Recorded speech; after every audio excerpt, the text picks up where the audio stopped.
Do you recognize him? It's former NASA astronaut Doug Hurley.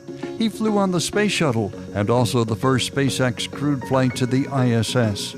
We had a chance to catch up with Doug at Kennedy Space Center recently. Is it common for astronaut to be someone's first job? No, it's typically your second, third, fourth, fifth job, depending on how many times it takes you to get in.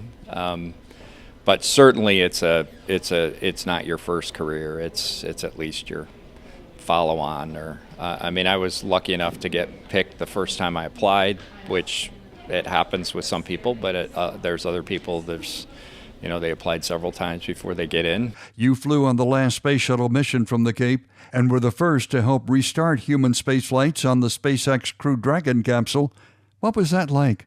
Having been on the last shuttle flight, landing on the runway here at Kennedy in 2011, in fact, almost 13 years ago to the day, I think it was earlier this week, we landed, our landing anniversary. But it was a time when you're, as an astronaut and NASA in general, I think it was a pretty tough time for a lot of us because we didn't have a vehicle to go back to space in, and we were flying with the Russians to space station, but that was a very limited number of people, and so it was a challenge, and to end up being the first to fly from the forward to close since then was a pretty exciting time. A lot of work to get there.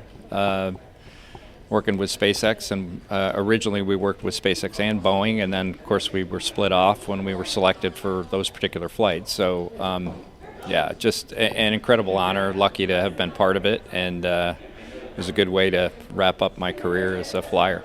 After 21 years as a NASA astronaut, was it difficult to transfer over to the commercial sector? You're working at Northrop Grumman now.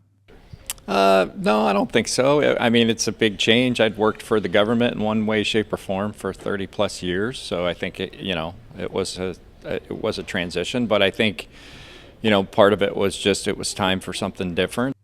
What are Northrop Grumman's contributions to NASA's Space Launch System rocket? So we provide the solid rocket boosters. They have obviously the heritage back from Shuttle.